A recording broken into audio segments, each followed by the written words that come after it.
Aceptar. Bueno,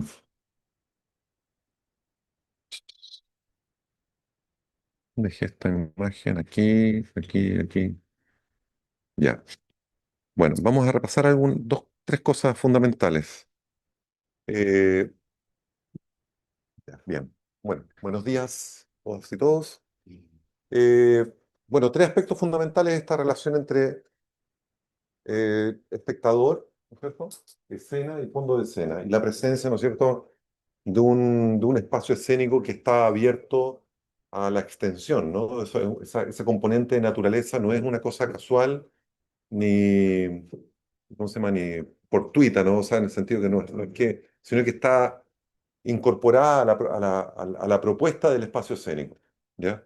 Es decir, que la naturaleza en el fondo se representa, o sea, o los dioses se representan a través de la naturaleza, por lo tanto, tener un edificio que tuviese, en el fondo, una parte de su configuración totalmente abierta a ese espacio natural, sea un valle, la viña o directamente eh, el mar, de algún modo era algo que les estaba como pleno de sentido para la comunidad o para la comunidad, ¿no es cierto?, que estaba asistiendo a esa representación. ¿Ya? Entonces, los tres componentes están en juego. Lo que sí es importante también es considerar que, en el fondo, de alguna manera, el espacio griego, el espacio teatral griego, era eminentemente litúrgico, litúrgico en el sentido de lo que entenderíamos como la liturgia cristiana, diríamos, o católica. ¿Ya?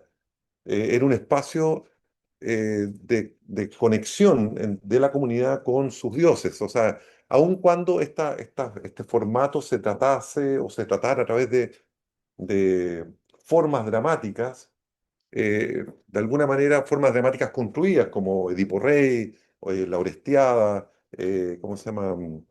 Eh, ¿Cómo se llama ah, la mujer, Medea, bueno, todas las obras, pero no estaba hablando de la que quiere, no, que la que quiere rescatar, que quiere enterrar a su hermano.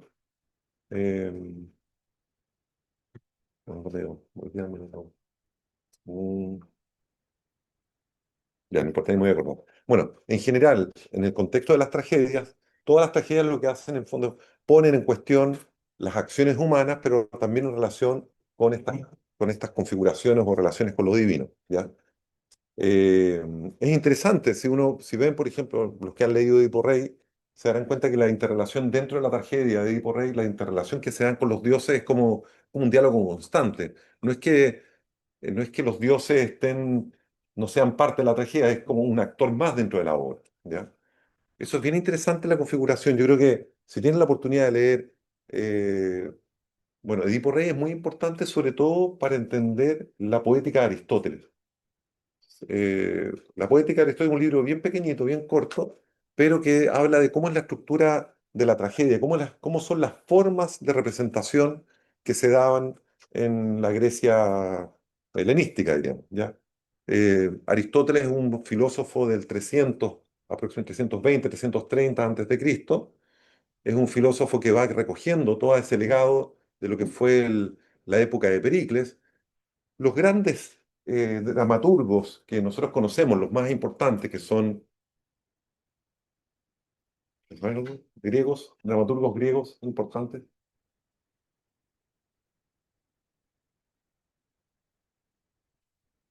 ¿Mm? No, no. Homero, podríamos decirse, es un poeta, ¿no? Pero no dramaturgo principalmente, esencialmente, y además desde el 800 antes de Cristo. Eh, bueno, mira, el primero, Esquilo, ¿no es cierto? Esquilo es uno de los primeros dramaturgos. Después, Sófocles y Eurípides. Son los tres grandes dramaturgos griegos de la época helenística que viven en un periodo de tiempo muy cercano entre sí. Hay una diferencia de 50 años entre uno y otro. O sea, podríamos decir son autores contemporáneos entre sí, ¿ya? Eso es bien interesante porque eso además coincide con la época de Pericles, lo que se llama como la edad dorada del mundo griego, del mundo helenístico, que también opera más o menos en el mismo periodo. Es el tiempo donde más se construyen teatros también en Grecia. ¿Ah? Eh, en este viaje que yo hice, tuve la oportunidad, yo quería visitar al menos 12 teatros emplazados en distintos lugares de la Grecia continental y también en el Peloponeso, y sin embargo pude solamente conocer seis teatros que estaban siendo algunos que estaban bien conservados, otros que estaban siendo rescatados recientemente. ¿Ya? Eh, entonces, esta relación con lo divino no era una cosa separada del mundo humano, sino que estaba 100% interrelacionada. Lo mismo, y eso también es interesante porque está, por un lado, la cuestión tratada en la tragedia, por ejemplo, en Edipo Rey, que es la historia de un hombre que decide, ¿no es cierto?, ir a recuperar su linaje, ¿no es cierto?, viaja de una ciudad a otra y en el camino mata a una... ¿no? En el fondo parece que es en un cruce de camino, en una especie como de acantilado, se produce una disputa y él logra pasar y la procesión que venía en el sentido contrario caen y mueren las personas, de entre ellos el rey de Tebas directamente. Bueno, él sin darse cuenta avanza sobre su rumbo a Tebas, a la ciudad, porque le habían contado, ¿no es cierto?, que sus padres vivían en este espacio, en este reino, y en el camino se encuentra con un animal, una especie de dragón, un monstruo, que la misma ciudad había decidido, ¿cómo se llama?, destruir porque estaba acechando la ciudad.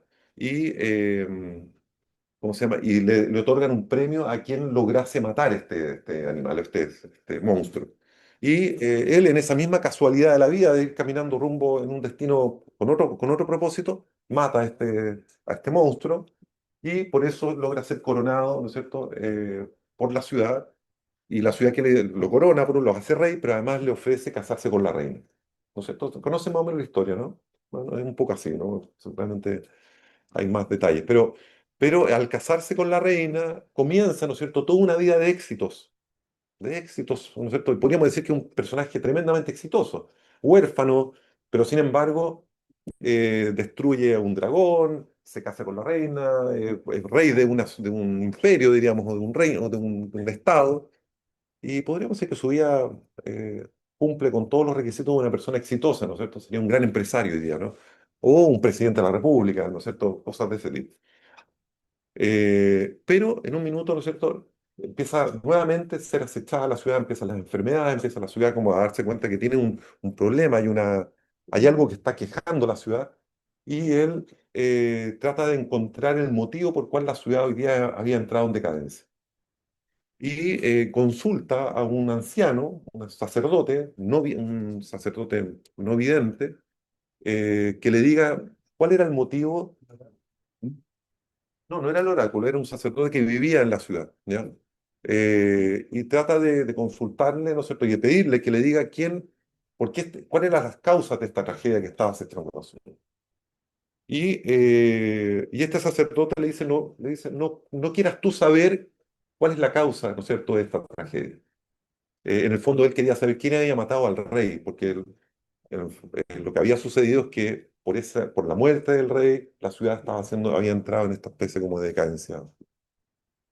Y, eh, y el sacerdote le insiste, no quieras saber porque no te voy a contar realmente, no te voy a contar. Y en la tercera, cuarta vez le dice, si no me cuentas te voy a tirar a los leones para que te coman. Entonces, y lo meten o sea, o sea, la idea era meterlo en un foso con animales para que se lo comieran. Y ahí el sacerdote le revela y le dice, mira, en el fondo has sido tú. Entonces, ¿qué es lo que pasa con eso? Si ustedes ven la propuesta de Aristóteles respecto de la tragedia, cuando se produce realmente la tragedia, dice, primero, uno de los conceptos más importantes es la metabolé, es la transformación de algo que pasa de un estado a otro. Pero uno de los conceptos quizás más relevantes de la tragedia es la amartía. La amartía es el error trágico, en el fondo, algo que viene sucediendo, que sucede, ¿no es cierto?, por la vida, ¿no es cierto?, así como el éxito de la vida y que de repente por una cuestión casual, fortuita, se transforma en un error y ese error trae la tragedia. Si ustedes ven, esto yo diría que si uno toma la tragedia es muy interesante porque en el fondo es como un reflejo de la vida, ¿no es cierto? Es como si hoy día estuviéramos acá todos felices, ¿no? Estamos llenos de éxito, estudiando arquitectura, siendo profesores, etcétera, etcétera, y de repente salimos de aquí y por una cuestión casual, un accidente, ¿no es cierto? Eh, Pasa algo, ¿no es cierto?, que nos cambia la vida. Ese error que no está premeditado, no es consciente, del cual no soy consciente, en el fondo que me cambia la vida, ¿no es cierto? Eso es un poco lo que le pasa a Edipo, ¿no?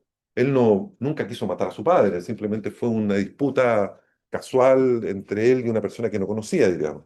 Pero sin embargo, eso es lo que va, por un lado, va desencantando una suerte como de idea del éxito, de lo que realmente es bueno y para él, para su vida, pero que sin embargo había sido construido sobre hechos, eh, podríamos decir, no, no sé si ficticios, pero que en el fondo tenían una base, un fundamento, no, eh, podríamos decir, trágico o no bueno para él, digamos, ¿ya? Y para la sociedad. Entonces, en la tragedia, en la poética de Aristóteles se van contando todos estos conceptos. Entonces está, por un lado, la metabolé, la amartía, que este es el error trágico, y el que viene después de todo esto es la anagnórisis, que en el fondo es ¿qué es lo que le pasa a Edipo cuando se da cuenta y le dicen que él había matado a su padre? Él como que ahí le viene como un déjà vu y empieza como a rebobinar para atrás que toda su vida había sido construida sobre un hecho falso y mentiroso, diríamos, o sea, que no había hecho algo que había como construido su destino, pero que en el fondo era un destino falso. Y él ahí decide sacárselo. Decide no seguir viendo, porque todo lo que le había pasado, se había casado con su madre, había matado a su padre, o sea, era una cuestión, eh, no- bueno, no sé. Entonces, eh, y ahí viene esa tragedia, ¿no es cierto? Eso lo que le pasa a él produce en el fondo este concepto que llamaríamos la anagnórisis, el reconocimiento. Porque en el fondo ¿qué es lo que estamos viendo como espectadores? Que en el fondo, ¿él es culpable o no de lo que hizo? ¿Es culpable de su destino o no? Entonces, esas preguntas me hacen a mí pensar, ¿no es cierto?, generan una especie de compasión, porque me doy cuenta, pobre hombre, ¿no es cierto?, que sufre algo que no esperaba, que él no lo provocó, digamos, que no era consciente de su provocación.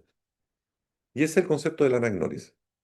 Y, eh, y, mm, ¿Y qué es lo que produce la anagnórisis? La compasión, en el fondo, lo que hace al final es el efecto que lleva a la catarsis. ¿Ya? Y la catarsis, cuando hablamos de catarsis, la catarsis griega concretamente, lo que estamos hablando, desde el punto de vista de Aristóteles, en las traducciones que tenemos de la poética de Aristóteles, que además son traducciones grecolatinas, ¿no es cierto?, que ya pasan a ser dentro de la tradición cristiana occidental, se entiende que la catarsis es la purgación de los sentidos. ¿Ustedes saben lo que significa purgar algo? Eliminar, ¿no es cierto? Es como purificar. Es bien extraño porque no es que sea no es solamente la limpieza de los sentidos o es como la sanación de los sentidos, además de los sentidos, es la purgación de los sentidos. Eso es bien interesante porque no es como si lo llevamos al plano cristiano, al mundo cristiano occidental, nosotros tenemos otras formaciones, ¿no es cierto?, respecto del error, diríamos. Tenemos, por ejemplo, por un lado el pecado como un concepto importante y por otro lado el perdón como otro concepto importante, ¿no?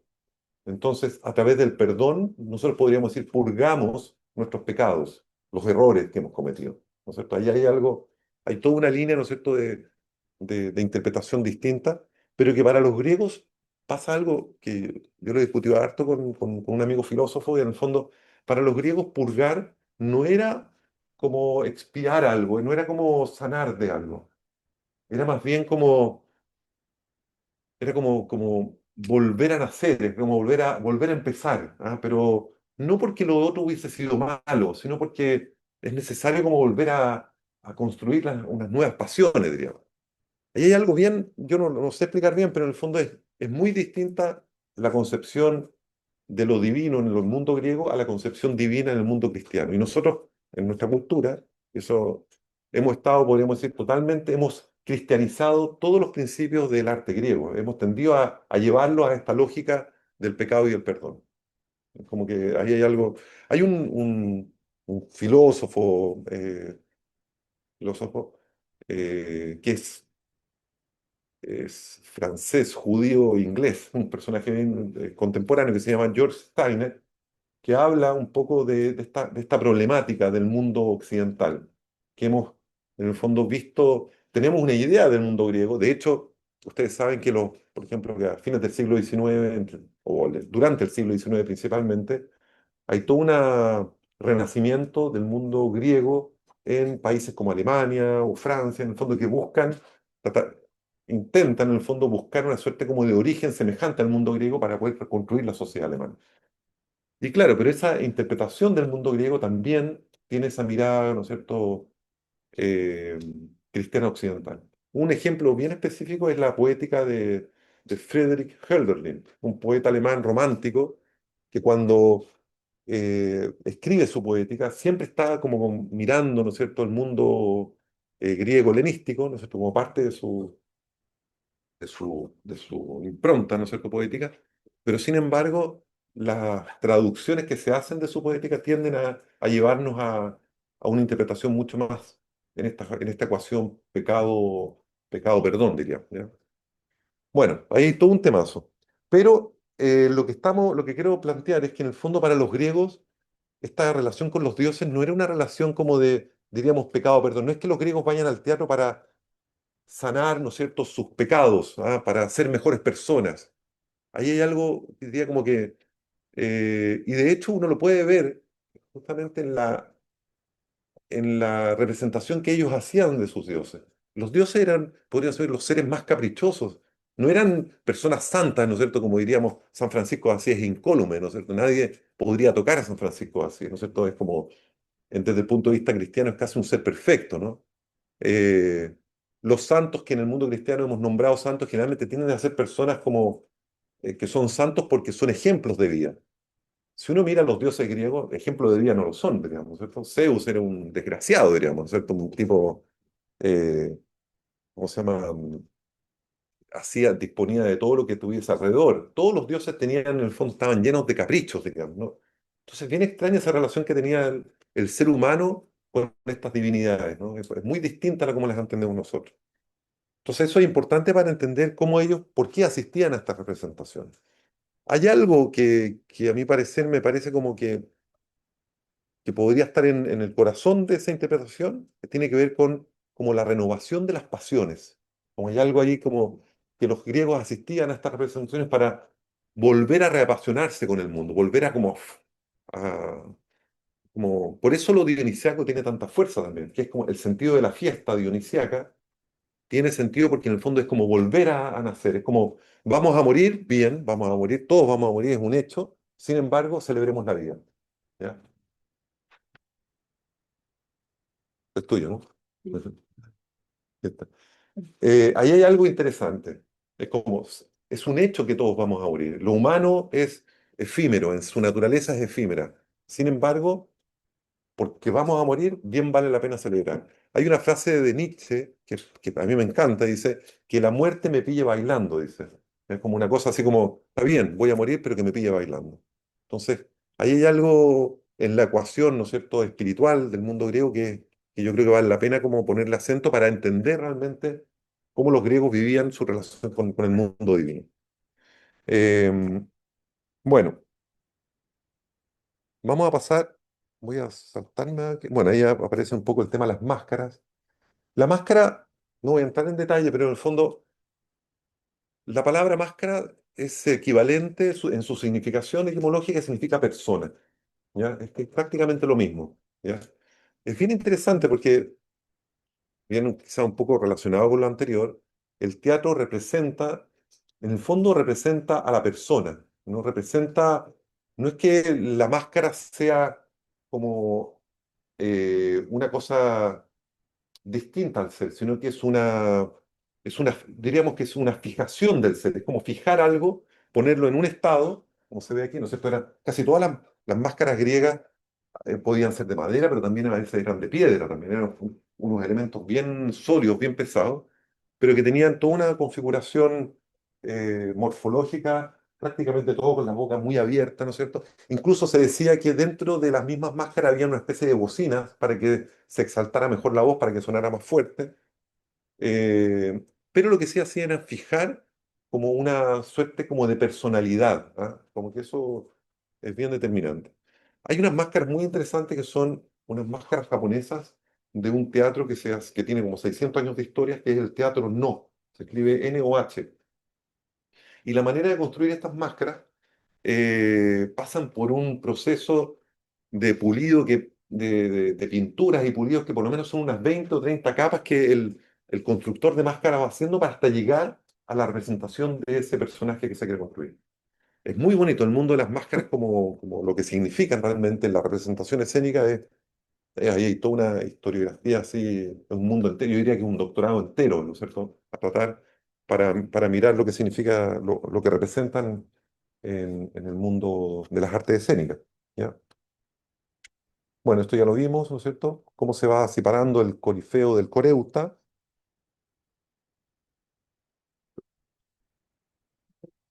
Eh, bueno, otra cosa importante tiene relación con los personajes los prototeatrales. Estamos hablando, diríamos, la configuración del ditirambo como un tipo de representación. Como decía el otro día, que según Ismael Cabaret, es un tipo de expresión tardía de lo que llamaríamos como la propuesta teatral realmente en su estructura como primordial. Pero los personajes que asisten a la celebración ditirámbica, por un lado está el corifeo, el coreuta, y están los sátiros y las bacantes, ¿no? Los sátiros eran personajes representados por hombres que se vestían mitad animal, básicamente justamente un cabrito, generalmente se vestían con el cuerpo mitad animal, la parte inferior del cuerpo y la parte superior como seres humanos. No sé si han visto una película que mi hija le encanta, ¿cómo se llama? ¿Cuál es? ¿Sabes cuál, no? Una película del mundo griego antiguo. ¿Cómo es? No es Prometeo, tiene otro nombre. No, no, es como una película así tipo Hollywood, así. Jackson. Percy Jackson, eso. Ahí aparecen todos los mitológicos, los personajes mitológicos. Aparece Dionisio, no sé si lo han visto, no sé, que es el más borracho, que siempre está tomando. Eh, Percy Jackson, que en el fondo es Perseo. Bueno, están ahí todos representados. Eh, También otra película que es interesante es Troya con Brad Pitt, no sé si la han visto, también es interesante para entender un poco, además Troya, la guerra de Troya, ustedes saben que acontece, es bien interesante porque en esta historia de Grecia nosotros tenemos una idea de Grecia, de la Grecia helenística, ¿no? Que todo pasa en el 500, entre el 800 y el 300 antes de Cristo, pero la guerra de Troya pasa en lo que llamaríamos la época arcaica de Grecia, de la Grecia antigua, diríamos. En la historia de Grecia hay toda una historia arcaica que comienza en el 1200 antes de Cristo. Y se supone que todas las historias que van contando Homero y que después van contando incluso los dramaturgos tienen relación con esos tiempos pasados, antiguos. ¿Ya? Hay un periodo bien interesante también que se le llama la Edad Oscura, que es entre el 1200 y el 800. Como que no se sabe qué pasó o se sabe poco, ¿ya? Es bien interesante. Y después entre el 800 con Homero, que empieza a contar estas grandes epopeyas, ¿no es cierto? Que es la Ilíada principalmente y después la Odisea. La Ilíada, que es la guerra de Troya, la historia de la guerra, y la Odisea, ¿no es cierto?, es la vuelta de Ulises a Ítaca, que empieza a retornar y se demora 7 años en retornar a su isla natal, diría. O sea, a su isla, claro. Entonces, pero hay un periodo, ¿no es cierto?, unos 400 años que es lo que se le llama como la Edad Oscura, ¿ya? Y por lo tanto, cuando hablamos del ditirambo, estamos hablando del 1200 hacia atrás. No sé si han visto, por ejemplo, otras películas, series interesantes como la de los vikingos. ¿Las han visto, no? ¿Vieron Vikings? ¿Vieron? ¿No? ¿No han visto vikingos? Sí. ¿No es cierto? Ahí se ve también un poco la relación de estas comunidades eh, de carácter, ¿no es cierto?, bastante rural, campesino, pero los ritos que se trabajan en esos rituales son bien interesantes porque tienen todavía la configuración del rito a través del sacrificio. El otro día hablábamos una cosa muy, muy interesante porque quizás el mayor invento del cristianismo, el mayor invento así real, así potente, a mi parecer, fue llevar el sacrificio a una cualidad abstracta, a una especie de, de representación abstracta. Hasta antes de Cristo, prácticamente todos los rituales giraban en un contexto de sacrificio natural. O sea, es decir, o se mataba un ser humano o se mataba un animal. ¿Ya? En el fondo, la ofrenda que se le hacía a los dioses era sacrificando a un ser vivo directamente. ¿Ya? Y ese ser vivo los componentes de la sangre eran muy importantes, la carne era muy importante. Con Cristo eso cambia y en el fondo cuando Cristo hace lo que llamamos la transustanciación del pan en carne y del vino en sangre, en el fondo cambia las reglas del juego completamente. Las cambia, sí, absolutamente. Ya no hay más sacrificio, sino que ahora en el fondo la figura es un acto abstracto, diríamos. Los motivos por los cuales el mundo, la religión católica o cristiana va construyendo esto, yo me atrevería a pensar que son mucho más complejos que solo la idea, ¿no es cierto?, de Cristo que haya inventado este proceso. Todo esto lo vemos reflejado en la última cena, ¿no es cierto? Hay toda también una historia que se nos ha contado, ¿no es cierto?, desde una manera bastante mitológica, ¿no? No hay antecedentes, ¿no es cierto? Incluso de la última cena, se sabe poco, tampoco se sabe si Cristo fue Cristo realmente, si es un ser humano. Todas esas discusiones están muy, eh, siempre están como a flor de piel, diríamos.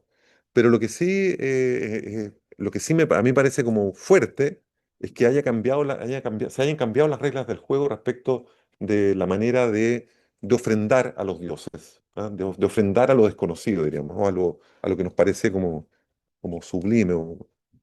Eso es importante. Bueno, aquí entonces aparecen, por un lado, los sátiros, las bacantes, que representadas por mujeres llevaban siempre las ofrendas, el vino, las comidas, ¿no es cierto?, a estas fiestas. Habíamos dicho que las fiestas se hacían fuera de la ciudad. Es como si nosotros hoy día dijéramos, oye, el viernes vamos a hacer una fiesta en La Vega, al otro lado del estero, y vienen todos, ¿no es cierto?, y algunos traen ofrendas de vestir y otros vienen, se disfrazan, etcétera, y hacen. Otra cosa importante que pasa después en el personaje del teatro es el cambio de estatura o de tamaño del cuerpo.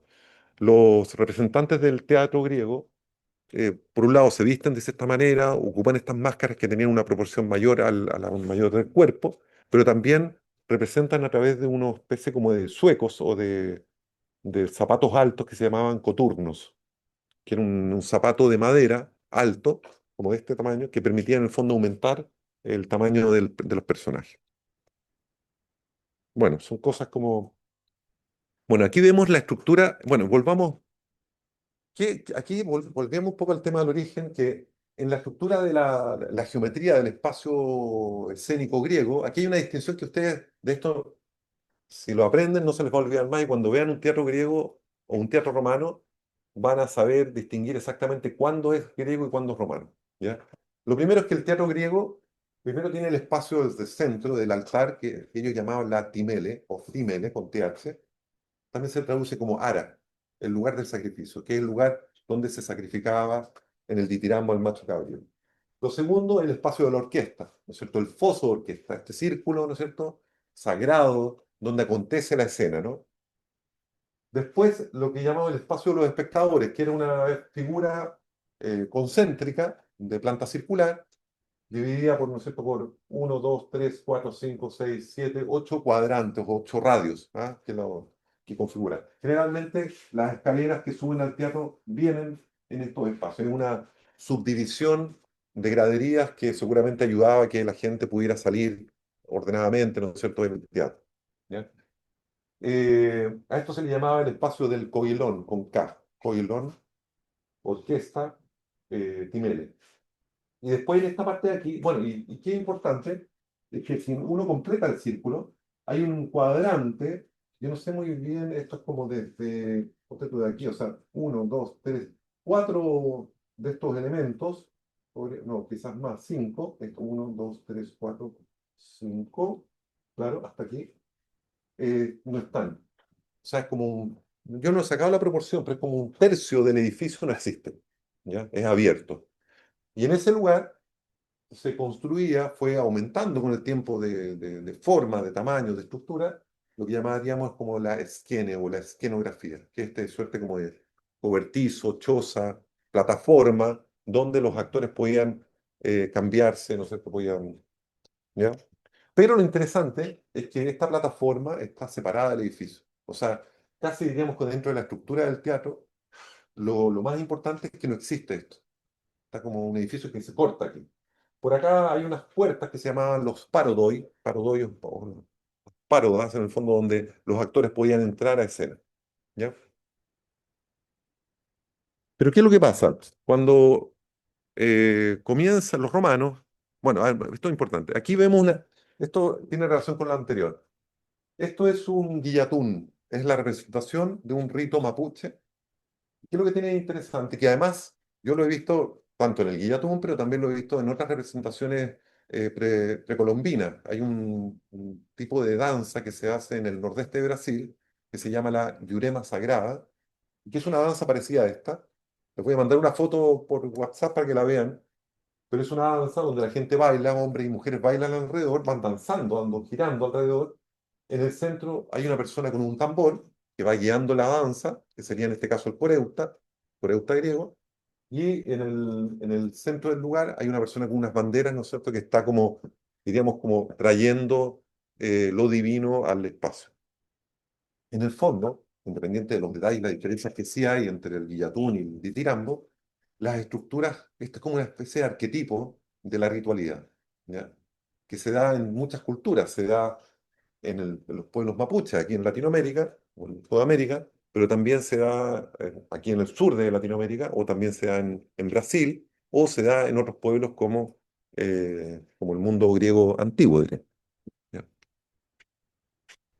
Ahí vemos, ¿no es cierto?, el cultrum, la representación del culto, bueno, eso tiene relación como los instrumentos también tenían una significación religiosa para la representación del guillatún. Bueno, aquí vemos algunos tipos de teatros griegos, fundamentalmente griego, porque se ve el edificio, ¿no es cierto?, separado. Este es un teatro dentro de un oráculo, de un templo. Aquí aparecen, pero lentamente estos edificios empiezan a cobrar más tamaño.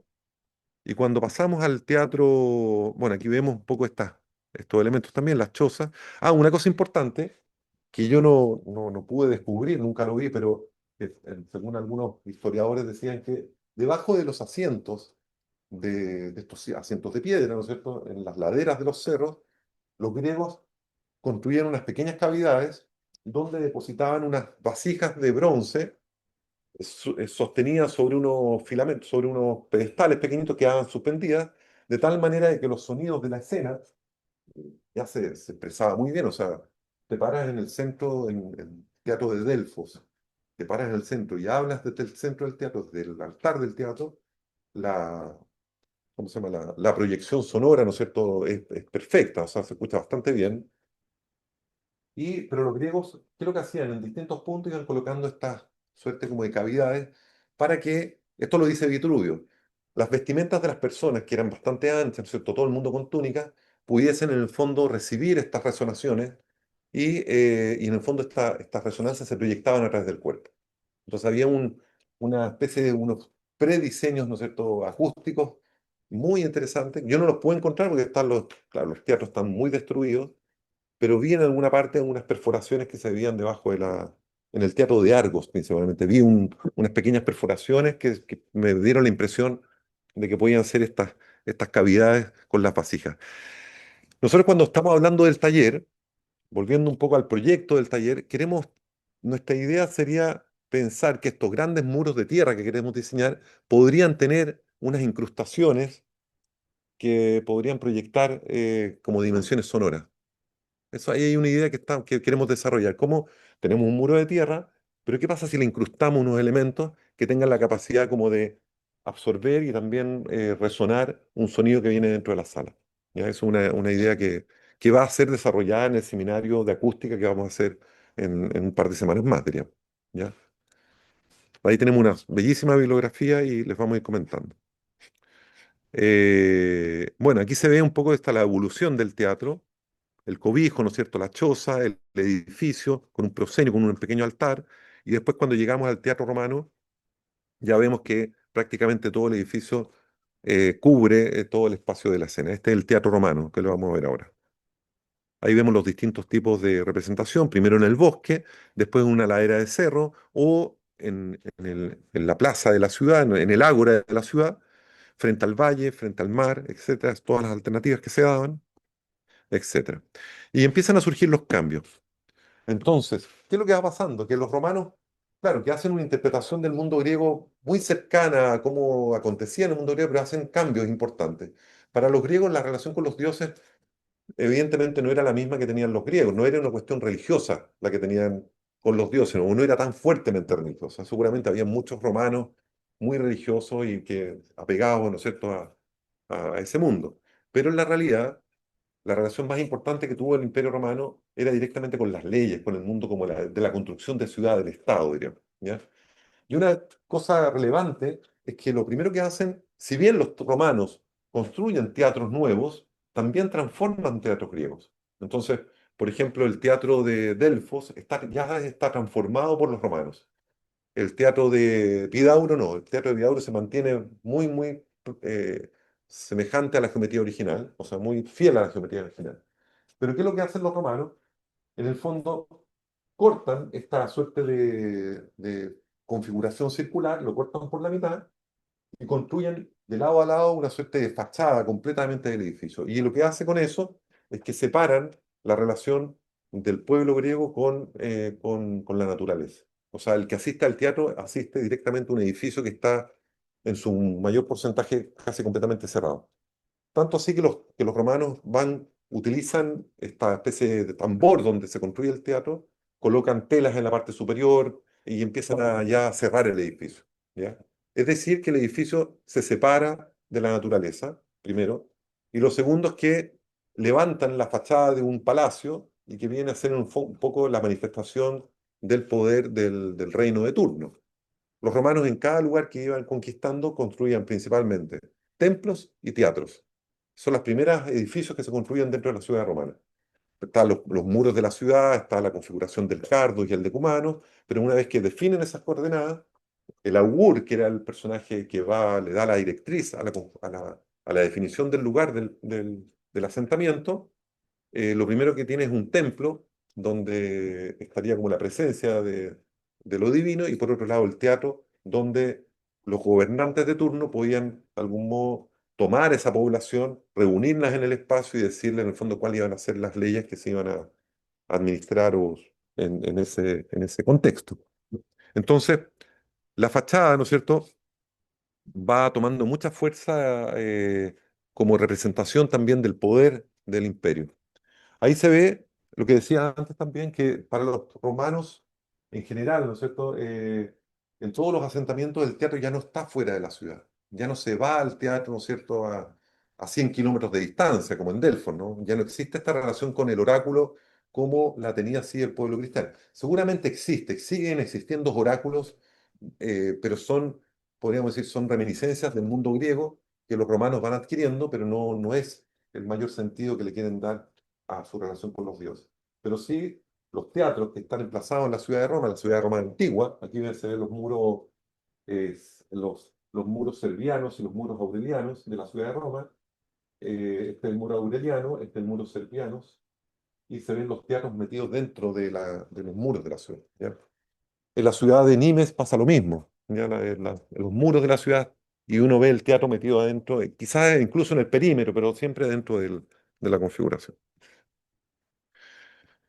Y aquí viene un poco, ¿no es cierto? El teatro griego ante la escena y la extensión, ¿no es cierto? El teatro romano ante la escena y el poder, y el anfiteatro romano ante la escena y el pueblo.